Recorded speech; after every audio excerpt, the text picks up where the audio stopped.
Hi, and welcome to the Bible Standard. Have you ever heard of a prophecy theory that just doesn't seem to fit with the rest of the Bible? Many are promoting the idea of an inner and outer ring of fire, a specific Arab coalition that will destroy Israel in the latter days. But this idea actually contradicts the Bible's own prophetic blueprint. In this deep dive Bible study, we will go back to the scriptures to uncover why this theory doesn't hold up, and more importantly, how identifying the true end-time players is essential to rightly dividing God's word and securing your hope. Stay with us to find out more. Don't forget to like, share and subscribe, and drop us a comment to have your say. We love to hear your thoughts, especially on this subject. Hello, I am Carl Parry, and I'm speaking on behalf of the christadelphianvideo.org, and we're going to consider a very important subject today, and it has to do with this idea of two invasions of the land of Israel. It's been styled the inner and outer ring wars, and we're going to look at some of the implications of this and demonstrate, in fact, that it's not really scriptural. As we have there on the screen, our consideration will come in two parts. We're going to spend the first talk on examining the proofs used to support this idea of inner and outer ring wars. And more importantly, we're going to look at the second part to examine the role of the Arab countries in latter-day prophecies, because this becomes, I guess, the nub of the issue itself. So we commence by looking at defining what is meant by this inner and outer ring war idea. And this is drawn from publication which details some of these things. Firstly, the theory goes that the inner ring conflict comes first, and that, as we have on the screen there, is Israel's immediate neighbors rising up, but they are consumed. Jerusalem survives intact, yet Israel is left weakened.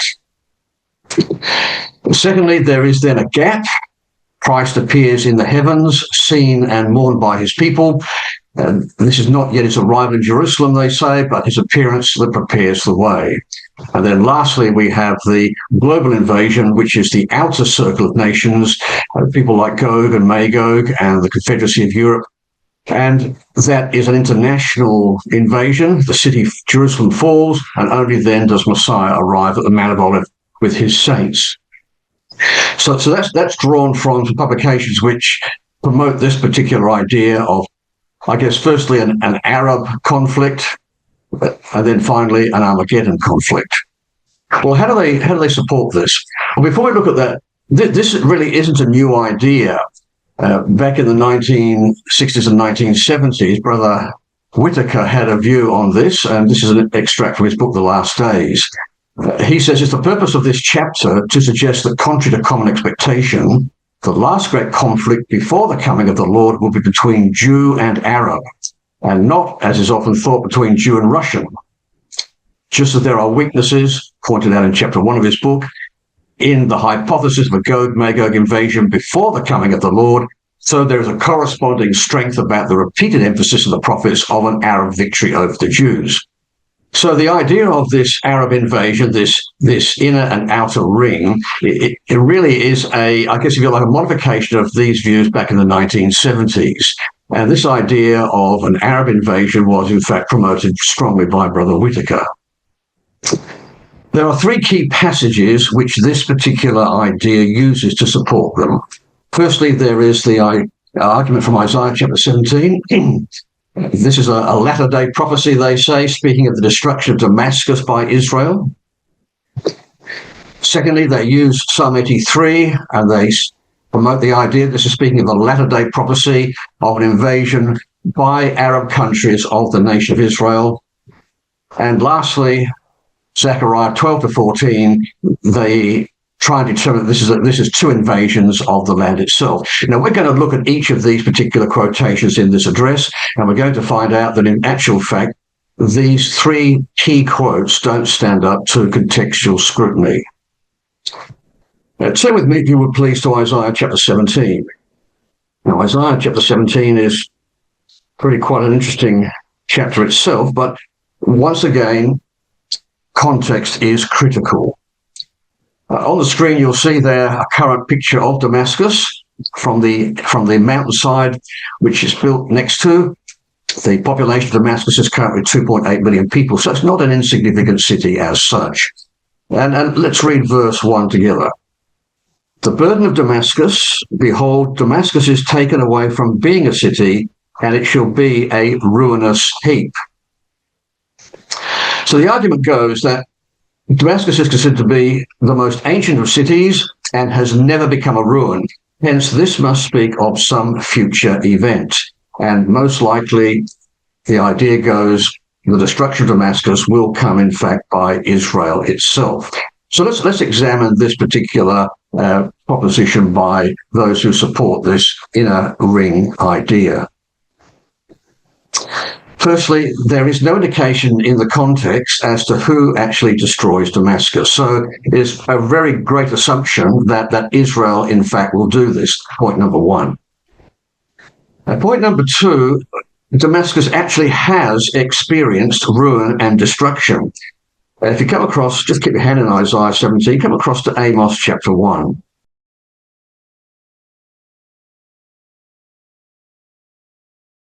In Amos chapter 1, we have the devastation of God's judgment upon the surrounding countries in relation to Israel. And the first one actually is Damascus. Amos chapter 1, verse 3.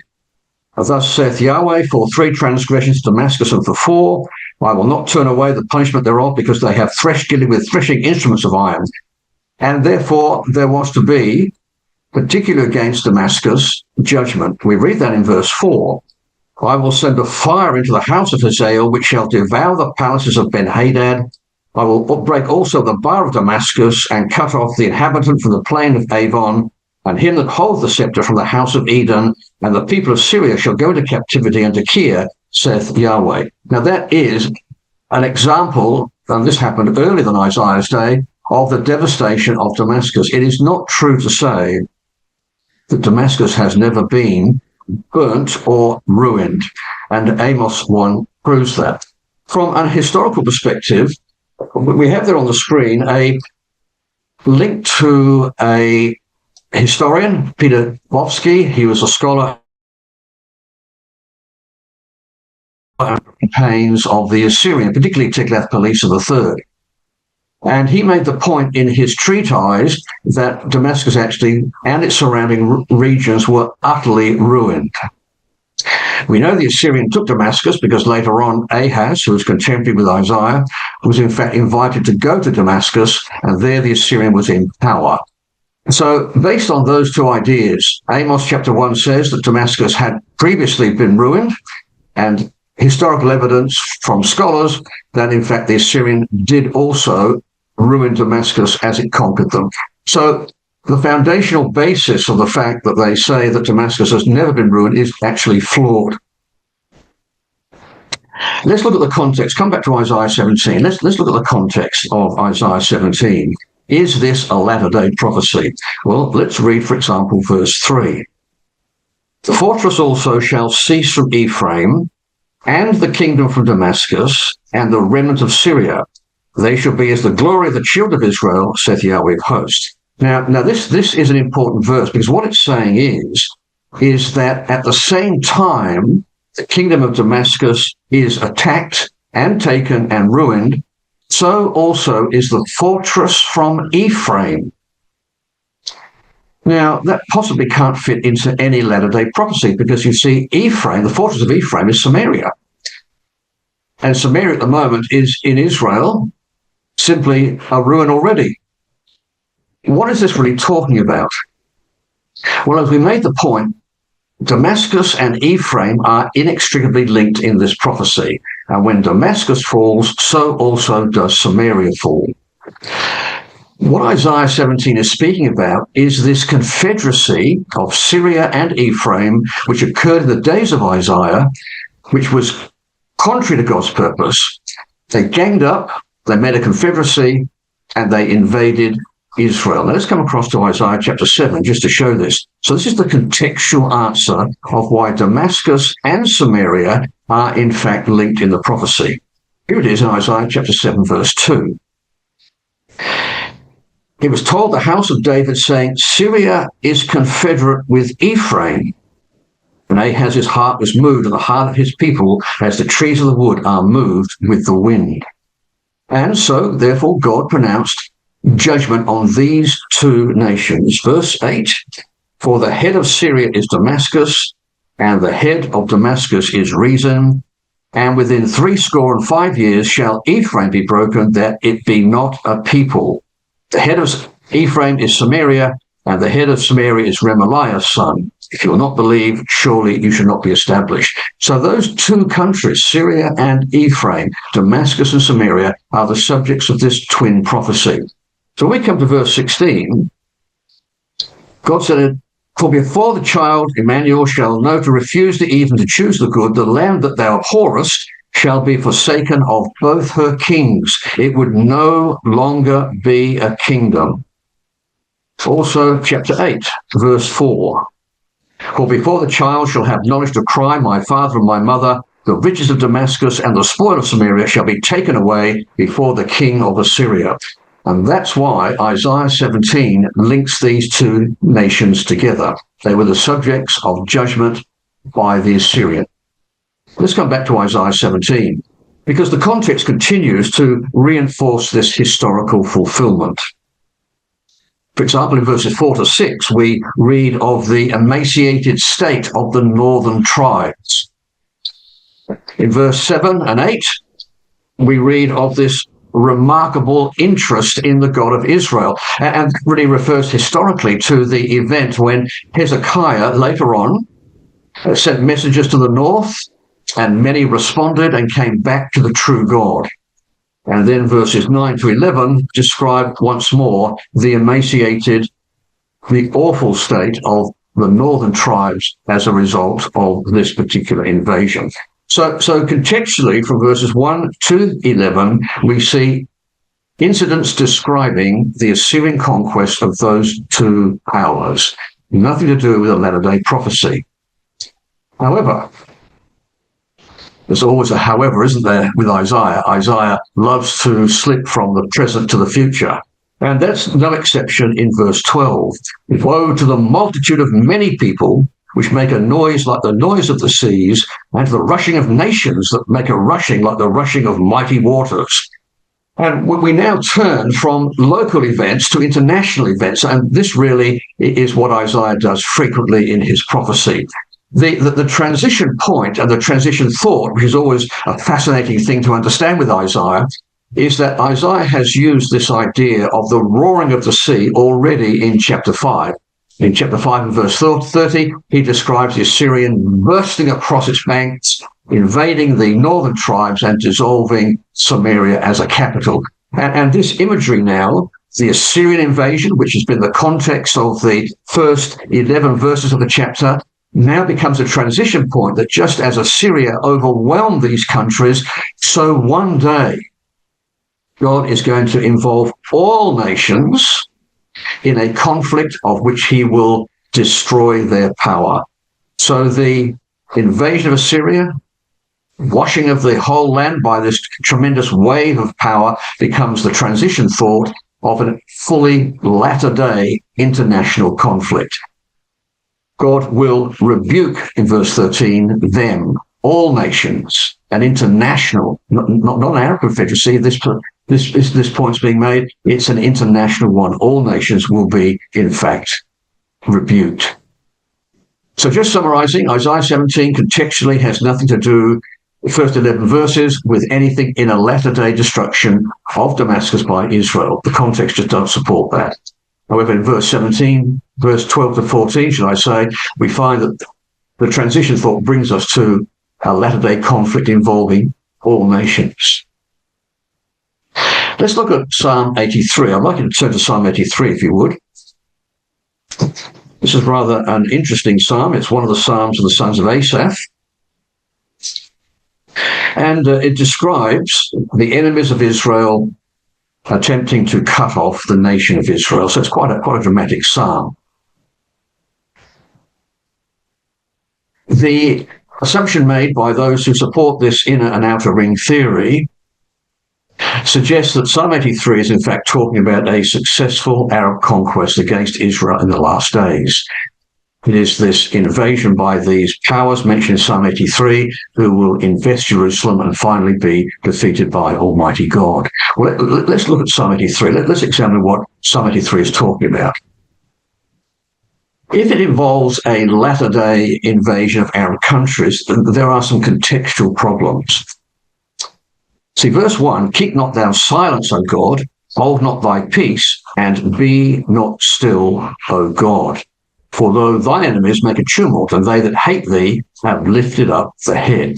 So the psalm commences with an appeal by the nation to help Israel in this distress. And immediately we have a latter-day problem because Israel does not call upon God for any help. At the moment, they are in ignorance of the scriptures and the messiahship of Jesus, and this psalm does not reflect this appeal by the nation of Israel in the latter days. Secondly, the hatred of these enemies, and they're called God's enemies, in verse 5, they've consulted together with one consent. They are confederate against thee.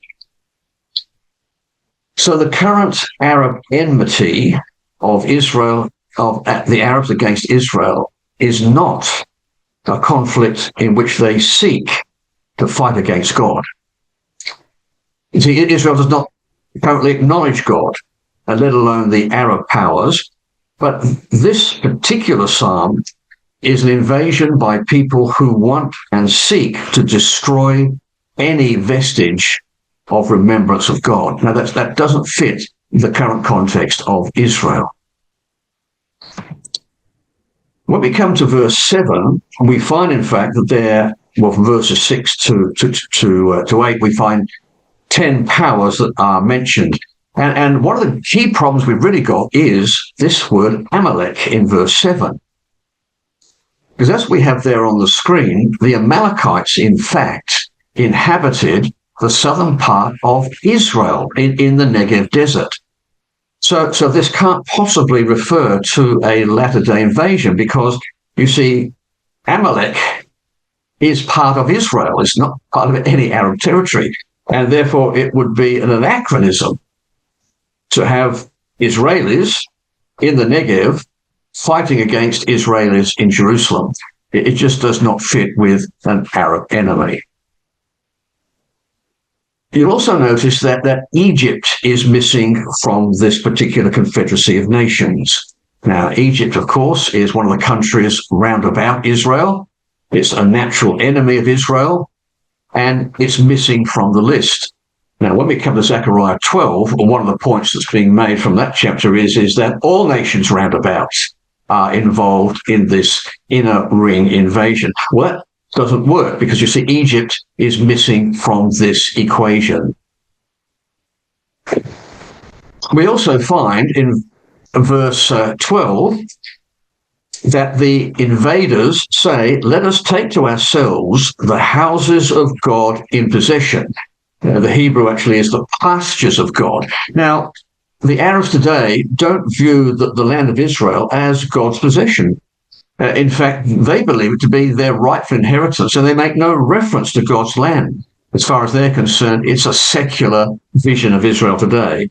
And that doesn't fit in with the context of the psalm. And lastly, the prayer of the psalmist is that God will give Israel the victory. Verse 16, that that's the enemy, may seek thy name, O Yahweh. And verse 18, that men may know that thou, whose name alone is Yahweh, art the most high over Israel. Now, Israel today could not offer that prayer. Israel today do not seek God. How, therefore, could they wish that all nations seek the name of Yahweh? So, contextually, we have some serious problems with this particular psalm. So what is Psalm 83 about?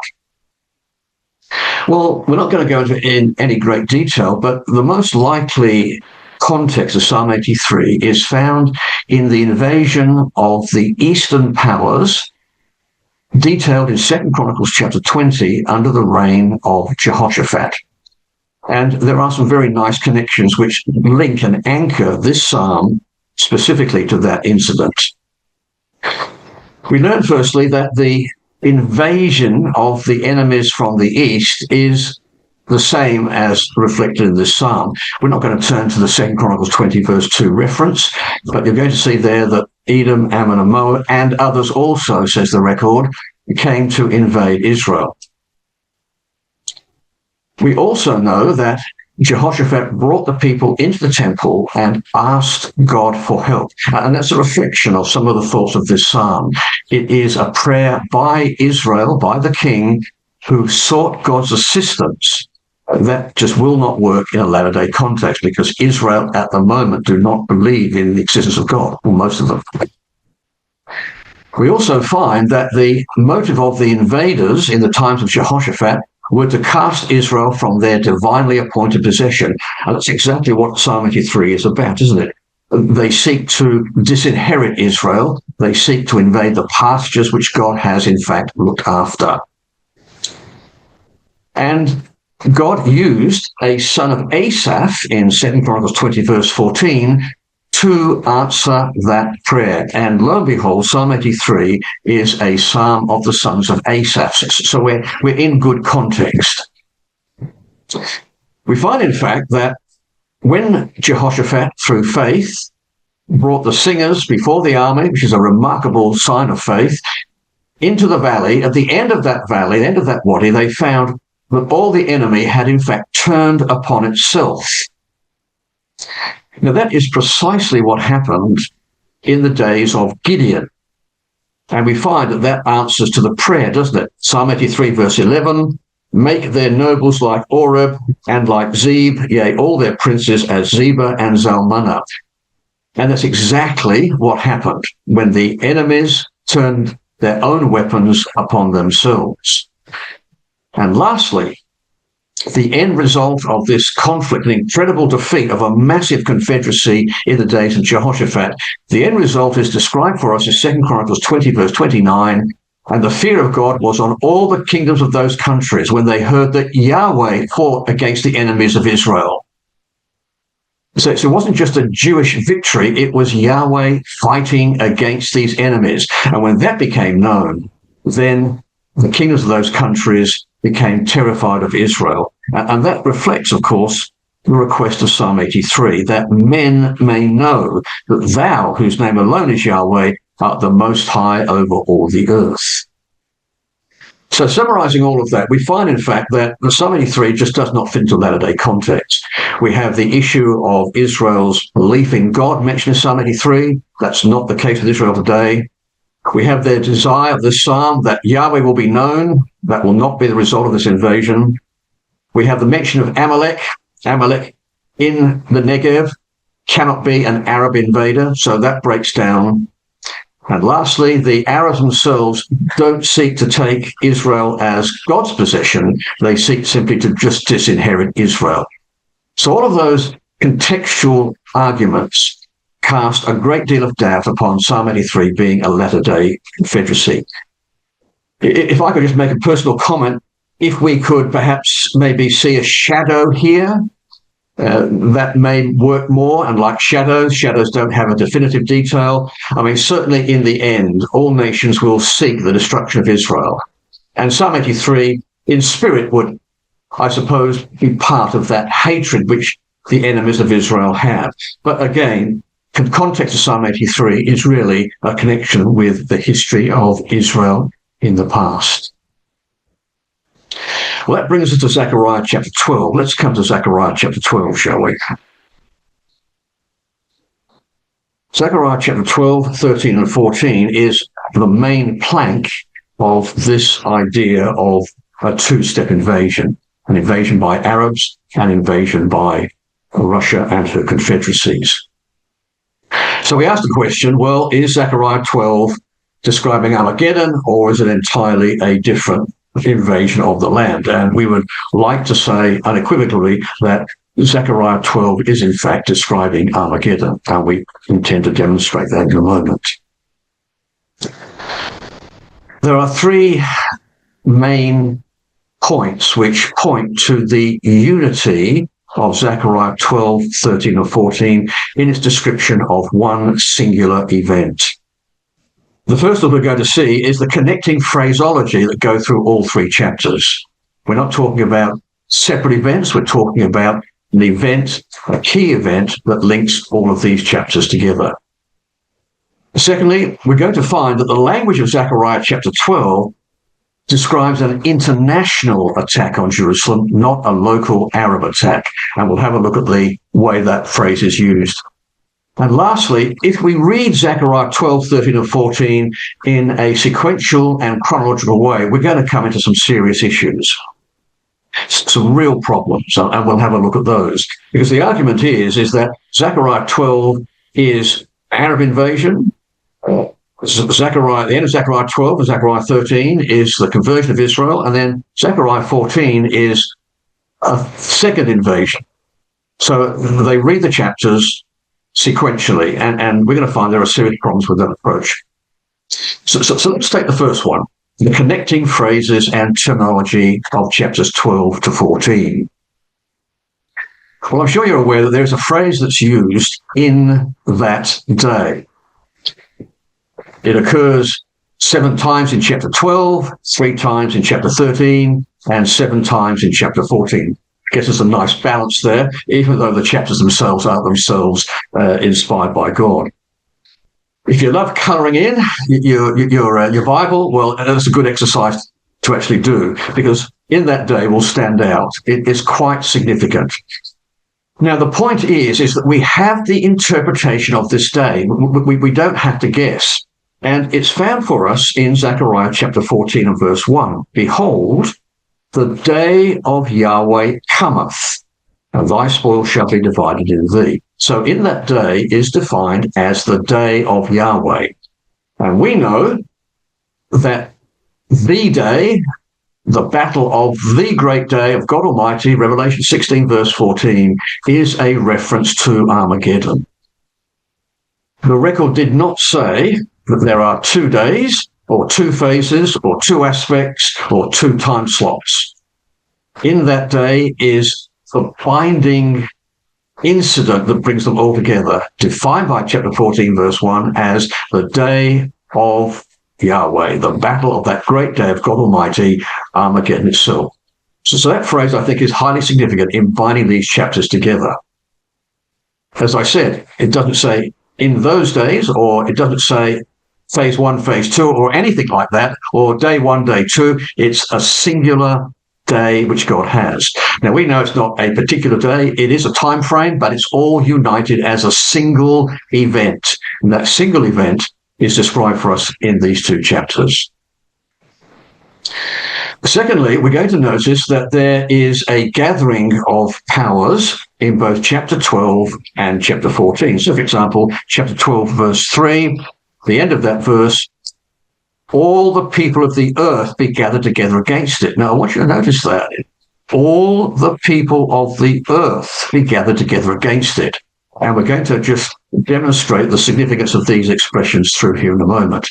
And we turn across to chapter 14, and we have exactly the same thing. I will gather all nations against Jerusalem to battle. So we have this connecting thought of a gathering of all people of the earth. Secondly, we have this point made. Chapter 12 and verse 6, at the end of that verse, Jerusalem shall be inhabited again in her own place, even Jerusalem. The same point's made in chapter 14, verse 2, where we find, in fact, that Jerusalem again is lifted up, and verse 10, halfway through, inhabited in her place. So that habitation of Jerusalem is, in fact, emphasized in both sections. So we read in chapter 14, verse 11, but Jerusalem shall be safely inhabited. So we have this concept of the inhabitation of Jerusalem, again, linking the 2 incidents. We also have the conversion of Israel across all 3 chapters. In chapter 12, verse 5, we're going to look at this in more detail later. The inhabitants of Jerusalem put their trust in God. In chapters 10 through, in verses 10 through verse 14, we have that very famous section of scripture where the Lord, in fact, will reveal himself to Israel, and every man shall mourn apart. We find in chapter 13, verse 1, there is a fountain of forgiveness. We find in chapter 13, verse 9, that eventually Israel will call upon God. And we also find in chapter 14 and verse 21 that every pot in Jerusalem and in Judah shall be holiness unto Yahweh of hosts. In that day there shall no more be the Canaanite in the land. So the change of Israel, the conversion of Israel, is a consistent theme across all three chapters themselves. We find, in fact, that the conquest of the nations round about, which we made that point before, we also find a peculiar reference to horses involved in the judgment. So chapter 12 and verse 4, God says, I will smite every horse with astonishment. And in chapter 14 and verse 15, it should be the plague of the horse and of the mule. Now, that's quite a striking connection between those particular chapters themselves. Even the horses are mentioned in both. And we find that there is this concept of supplication being made in both chapters as well. In chapter 12 and verse 10, God will pour upon the house of David the spirit of grace and supplication. In chapter 13, verse 9, they shall call on my name. So once again, we have this idea of prayer being made. So let's look at the idea of just Arab invasions in chapter 12. I'm going to read for you Zechariah chapter 12, and we're going to read verse 2 and verse 3, and then verse 6 and verse 9. So let's read that. Behold, says Zechariah 12 and verse 2, I will make Jerusalem a cup of trembling unto all the people round about, when they shall be in the siege both against Judah and against Jerusalem. So we're introduced to this expression, all the people round about. And round about does mean in the vicinity of Israel. And if you drew a circle around Israel, that would involve a number of Arab countries, Egypt included. Let me read verse 3, this, and in that day will I make Jerusalem a burdensome stone for all people. All that burden themselves with it shall be cut in pieces, though all the people of the earth be gathered together against it. So we're now introduced in this invasion to all the people of the earth. When we come to verse 6, in that day I will make the governors of Judah like a hearth of fire among the wood, and like a torch of fire in a sheath, and they shall devour all the people round about, on the right hand and on the left, and Jerusalem shall be inhabited again in her own place, even in Jerusalem. So we have this expression, all the people round about. And then finally in verse 9, it shall come to pass in that day that I will seek to destroy all the nations that come against Jerusalem. So we have that on the screen there, the particular Hebrew words used for this idea of people. So, for example, in verse 2, all the people round about is the Hebrew word am, which means people. Verse 3, the word am occurs again. And then in verse 3, at the end of that, the word people is the word goyim. Now, goyim is the Hebrew word for nations. In verse 6, we find that the people is a plural word, amim. And lastly, in verse 9, we have this expression, all nations, which is the Hebrew word goyim. Now, a key feature of Hebrew prophecy is what's called parallelism. There is an equivalence through this chapter. In other words, all the people round about are later defined as all nations of the earth. We know from Ezekiel 38 that the invaders themselves, and from Daniel 11, the king of the north, that Russia's confederacy will include Arab people.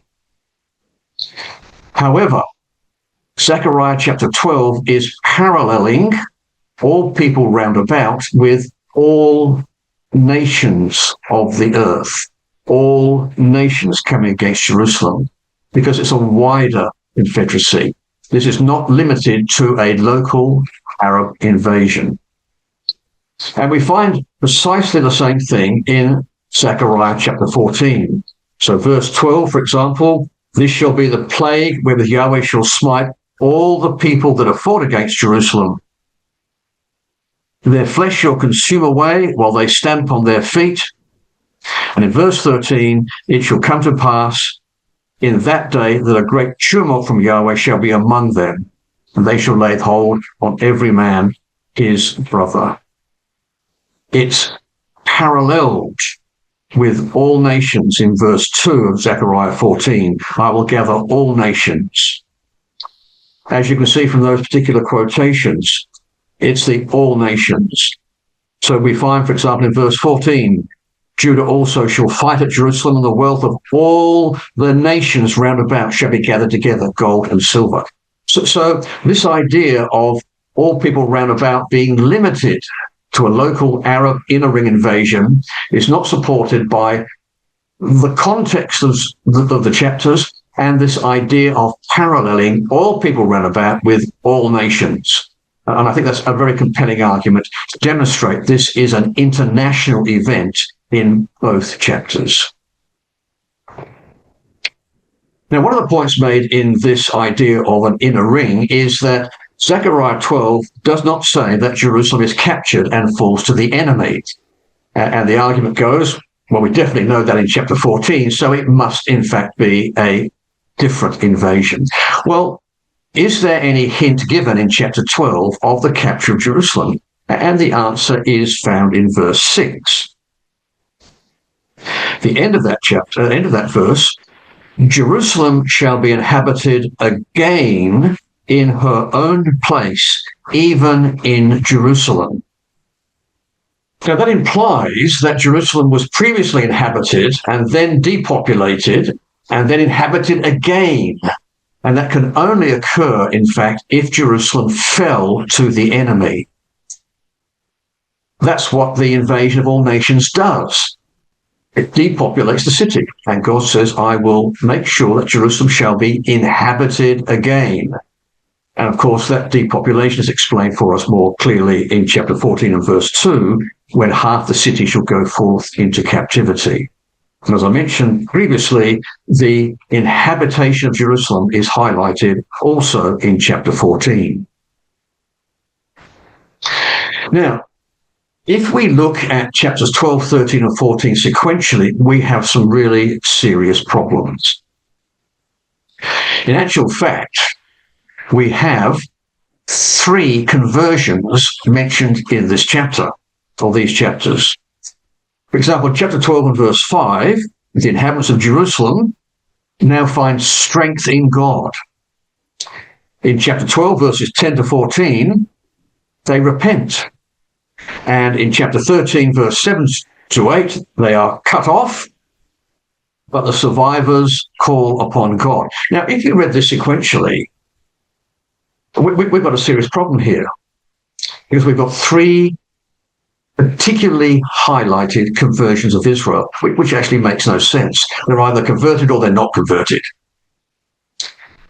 The second problem we've got is that in chapter 13, verse 1, in that day there shall be a famine open to the house of David and to the inhabitants of Jerusalem for sin and for uncleanness. So if Israel is forgiven in chapter 13, verse 1, why in chapter 13, verse 8, is in fact the land decimated and 2/3 of the Jewish people are in fact cut off? And going further, the land and Jerusalem is devastated in chapter 14.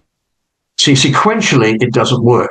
And the point of the inner and outer theory is that you have an Arab invasion, you have Christ appearing in heavens, there's some conversion, then you have a second invasion, and then Christ appears. It just does not work with these number of conversions sequentially mentioned. And again, if they're forgiven, why should God destroy 2/3 of them? And the last point is, if we come again, sorry, I've got a wrong quote there. It should be verses 8 and 9 of chapter 13. Let's read chapter 13, verse 9. I will bring the third part through the fire, and will refine them as silver is refined, and will try them as gold is tried. They shall call upon my name, and I will hear them. I will say, it is my people, and they shall say, Yahweh is my God. Now, that's quite a significant verse, because this idea of Israel being God's people, and they saying, Yahweh is my God, is the language of covenant relationship. It's all the way through Jeremiah and all the way through Ezekiel. Now, keep your hand in Zechariah and come across to Ezekiel 37, because if Israel is in covenant relationship, we read this significant point made in Ezekiel 37 and verse 26. So let's read this. A new heart, Ezekiel 37:26, a new heart also will I give you, and a new spirit will I put within you. I will take away the stony heart out of your flesh. I will give you a heart of flesh. I will put my spirit within you, cause you to walk in my statutes, and ye shall keep my judgments and do them. And ye shall dwell in the land that I gave to your fathers, and ye shall be my people, and I will be your God. Now that's covenant relationship language. And we find, verse 33, in that day that I shall have cleansed you from all your iniquities, I will also cause you to dwell in the cities, and the waste shall be builded, the desolate land shall be tilled, whereas it lay desolate in the sight of all that passed by. They shall say, this land that was desolate is become like the Garden of Eden, and the waste and desolate and ruined cities are become fenced, are inhabited. Now I want you to notice, when God makes that covenant relationship, the land becomes like the Garden of Eden, and the desolate is re-inhabited and rebuilt. Notice verse 33, in the day that I have cleansed them from their iniquities. So how possibly could Israel be forgiven and brought into covenant relationship, and then another invasion destroys the land, and the earthquake splits the land in a massive convulsion? It doesn't fit. And this, when we come back to Zechariah, is really a very significant factor in the way we interpret these prophecies. Frequently, you'll find that the prophecy or a prophet will introduce a subject, and then he'll go on to another subject, and then come back to that original subject. Isaiah is a classic example of that kind of approach. He'll make a principle, he'll give a description, he'll leave it, and then come back in a later verse or a later chapter even. It's exactly the same with Zechariah itself. This is not two invasions. This is introducing the subject in chapter 12 from a particular perspective, and then reconfirming that incident in another perspective in chapter 14. And that really is the structure. For example, in chapter 12, we're introduced to an invasion of all nations of the earth. Now that begs the question, well, how significant is this day? How significant is this invasion? And chapter 14 supplies the answer. It is the day of Yahweh, and more details are given. In chapter 12 and verse 4, God smites horses with madness. And chapter 14 answers the question, well, how will he do that? Well, he will do that by plague and self-destruction. So what's introduced briefly in chapter 12 is expanded more fully in chapter 14. We find in chapter 12, verse 5, that Judah repents. Well, what makes them turn to God? Well, chapter 13 and chapter 14 tell us that information. It's the appearance of Jesus Christ in the earth. We find, in fact, in chapter 12 that Yahweh saves Judah first and then destroys all nations. Well, how will he destroy all nations? Well, we find, in fact, in chapter 14, verse 3, he will fight as he fought in the day of battle. So, single invasion in that day, cemented by common themes and common ideas. But from chapter 12, the emphasis is the role of Judah, the importance of that role in Armageddon itself, with a focus on their conversion and their repentance. So chapter 12 mainly focuses on Israel and particularly Judah and the effect that that has on that particular group of people. Whilst the emphasis in chapter 14 is of international consequences. It's Christ's dramatic appearance, massive physical changes in the land, and finally, Zechariah 14 and verse 9, Yahweh shall be king over all the earth. In that day there shall be one Yahweh, and his name one. It's an international viewpoint, and that's why the two chapters hang together. And we're given details of the conversion of Judah at the end of chapter 12 and into chapter 13. So it really is quite a remarkable prophecy in that regard. So let's delve a little bit deeper into Zechariah chapter 12. Let's try and understand what it's saying. Well, verse 2 starts off, Behold, I will make Jerusalem a cup of trembling unto all the people round about, when they shall be in the siege both against Judah and against Jerusalem. So the idea we have is this bowl, this intoxicating mixture. It's styled elsewhere the cup of judgment, and God will pour out this judgment upon Jerusalem. Judgment upon Jerusalem. Now, that is significant, because you see, tragically, Israel, because of its iniquities and transgressions, will unfortunately deserve such judgment. Keep your hand in Zechariah, come across to Ezekiel 39.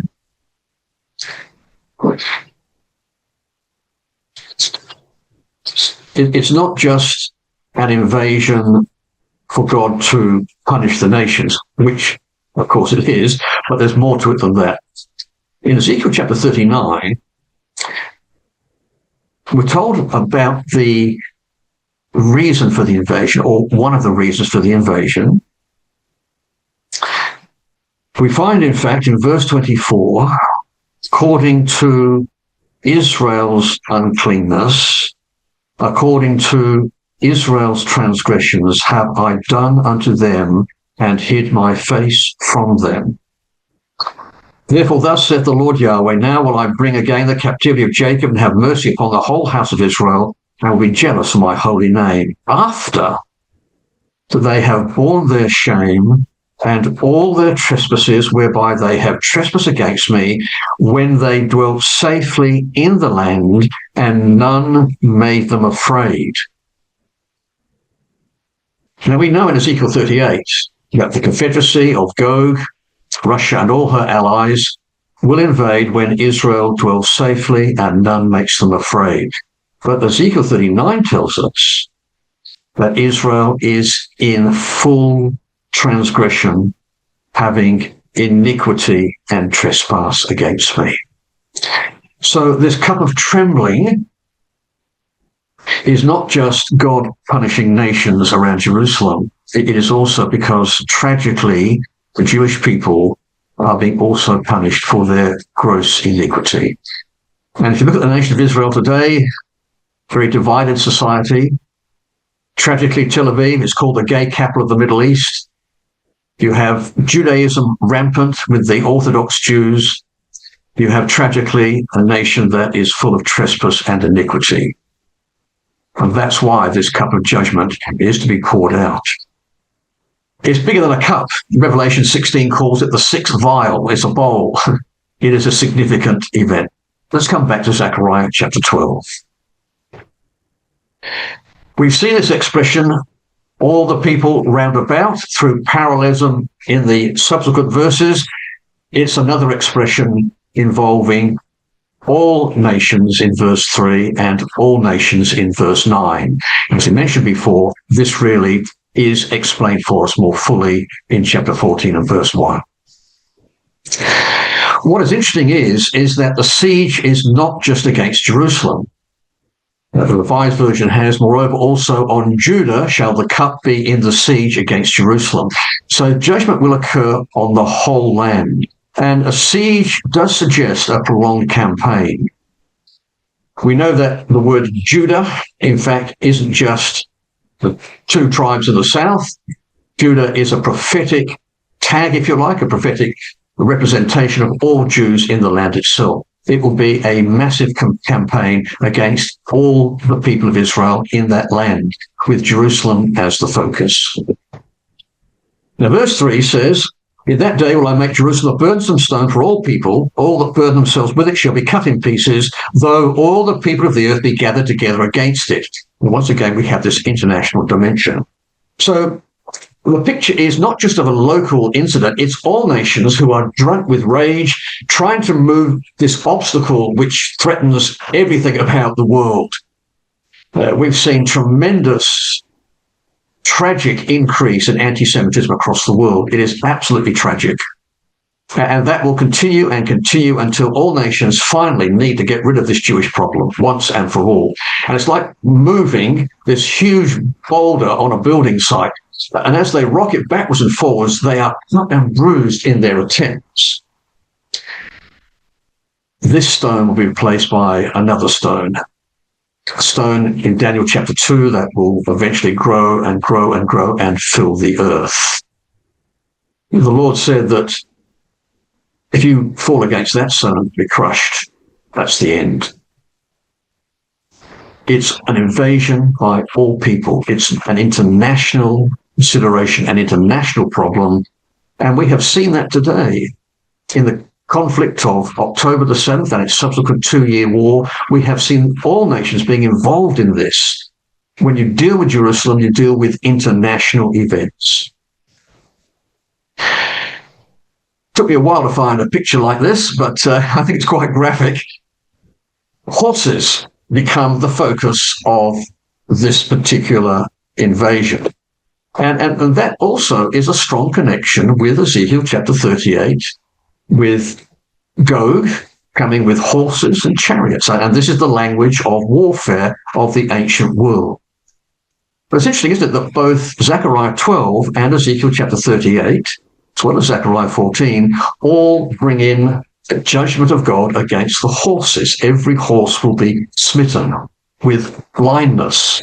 So we're going to find that it's a plague, and it's exactly what Zechariah 14 talks about.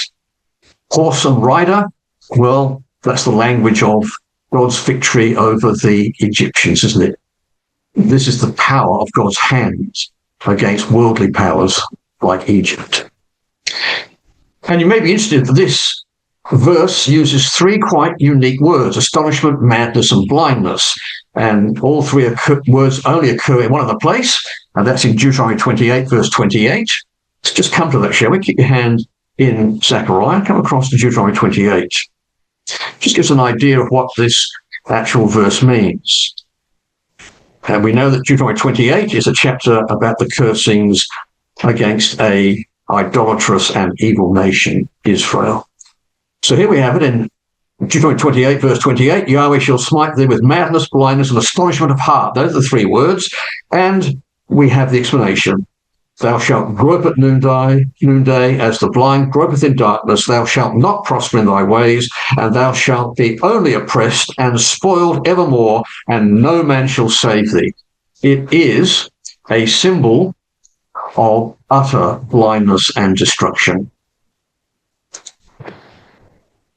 In verse 5 of Zechariah 12, coming back to that chapter, we're now introduced to the governors of Judah. That's an interesting expression, the governors of Judah. The Hebrew word means chieftains, and I believe it refers to, if you like, the local politicians and civil leaders who survive Armageddon itself. So we're now delving into the political structure of Judah itself, and there is a huge change in their attitude. Firstly, they say in their heart, and that really speaks of genuine conviction. This is something which is going to touch their heart, something which is mentioned in Jeremiah and Ezekiel. If you look at the various aspects of local government in Israel today, there are city councils, local councils, regional councils. And these particular areas are, if you like, the equivalent of the governors of Judah. These are the people who currently rule the nation of Israel today, Judah representing the whole land, those Jews back from dispersion. So we find that here's the change, and unfortunately the Authorized Version isn't particularly clear, and I'm going to quote, as we have here from the Revised Version, the Authorized Version margin, This is what they say in their hearts. This is the change. There is strength to me and to the inhabitants of Jerusalem in the Lord of hosts, their God. At the moment, Israel trusts in its own strength, its own might. Israel trusts in the power of its military, its technology, and they're doing it very successfully, no doubt about that. But this is entirely different. They now realize they have no strength in themselves, that any strength they have, both to the land and to the city, is in God himself. Now that's almost like a teaser, isn't it? Because how possibly could that happen? And we're left in chapter 13 and chapter 14 to give us the fuller details as to how that change occurs. It's a similar kind of thing in chapter 10. We're not going to turn to that, but we find that Ephraim also has a change of heart. There's a significant shift in their thinking, in their motive, in their religion, as they now begin to trust in God. How does that dramatic change take place? Well, we're told in verses 10 to 14 how that happens, and also in chapter 13 as well. So, having been converted, the change having been made, verse 6, in that day I will make the governors of Judah like a hearth of fire among the wood, like a torch of fire in a sheaf, and they shall devour all the people round about on the right hand and on the left. And Jerusalem shall be inhabited again in her own place, even in Jerusalem. So after this change has happened, God is going to make Judah like a fire in a, if you like, a pan. That's really what the Hebrew word is, a fire pan that holds wood. And we know, of course, that fire is a symbol of warfare. So we now got Judah, who is on the offensive after they've been changed. They're also likened to a torch of fire in a sheaf. And that word torch is used of the lamps of Gideon's men. And we know that that incident is a type, if you like, of God's destruction of the enemy in the latter days. The word torch is identified with chariots in Nahum, of the appearance of the cherubim in Ezekiel, and the man of the one. So it's interesting that this language has a highly prophetic link to other parts of the scripture. Now, you put a torch into a sheaf of wheat and it's going to explode. It's going to be dramatic. And the record says that they shall devour all the people round about. If I draw a circle here on the map, you'll see that all the people round about, including Egypt, is a significant radius of Arab people. But it comes, and we'll talk more about this in our second part of our address, it comes after the conversion of Judah, not before. Jerusalem shall be inhabited again in her own place. Again is the emphasis because she has been depopulated. And chapter 14 gives us that idea. Joel chapter 3 chimes in with that prophetic picture as well of the city going into captivity. And it will be rebuilt and re-inhabited. It will be devastated by earthquake. And when it's re-inhabited, we know that it will be under the conditions of truth and righteousness. We have the quotations there on the screen. It will be an enlarged area, and Ezekiel tells us it will, in fact, become a temple city. It will be a dramatic change, but it will be in her own place, on her own base, on her own foundation. It will be precisely where Jerusalem has always been. And Yahweh will say the tents of Judah first. That's really quite interesting because, you see, Yahweh shall save is the meaning of Jesus' name, Yahshua. He shall save his people. Christ is involved in this. And what Zechariah is saying is there is an order of salvation. The whole land is cleared first, and then Jerusalem is released. Now, that's quite interesting because we often think about Jerusalem being the whole focal point of all of this, and certainly it is a central point to the whole chapter. But you see, there's the land itself. And God says, I'm going to actually clear and deliver Judah first, that the splendor and the glory of people in Jerusalem don't boast. This is a very Jewish kind of thing, isn't it? Of one part of the Jewish community exalting over another part of the Jewish community. Well, God is going to actually dissolve all of that. Salvation will take place in such a way that the whole land will be humbled. God's salvation will induce this collective humility, and you'll no longer have this tension and disunity which exists in the Jewish people today.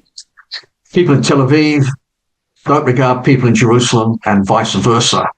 All of that is going to change, and God will deliver the tents of Judah first. Now, in verse 8, God says he will defend the inhabitants of Jerusalem. And again, we are in this context of in that verse.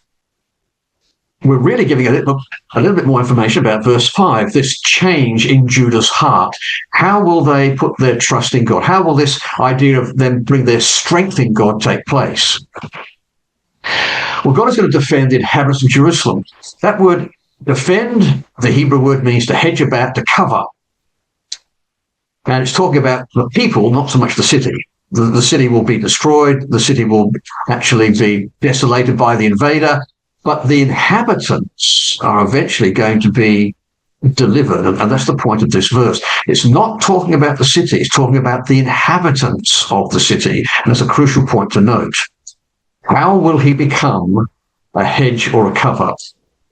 Well, we have there on the screen Joel chapter 3 and verse 16, which is a comparable incident of Armageddon. Yahweh also shall roar out of Zion, utter his voice from Jerusalem.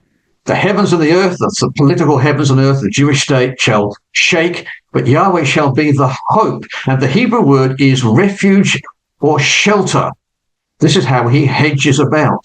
He will be the shelter of his people and the strength of the children of Israel. And that's exactly what Zechariah chapter 12, verse 5 says. My strength is now in Yahweh of hosts. That's how he will protect his people. Half will go into captivity, but the rest will be protected. And God will make sure that in all of that confusion, when he shakes and roars, that those people will be delivered. And he that is feeble among them in that day shall be as David. Well, they certainly will be feeble in that day. They'll be staggering and tottering. They will be in awful dire straits. Let me like David. Well, David was a sinner who repented.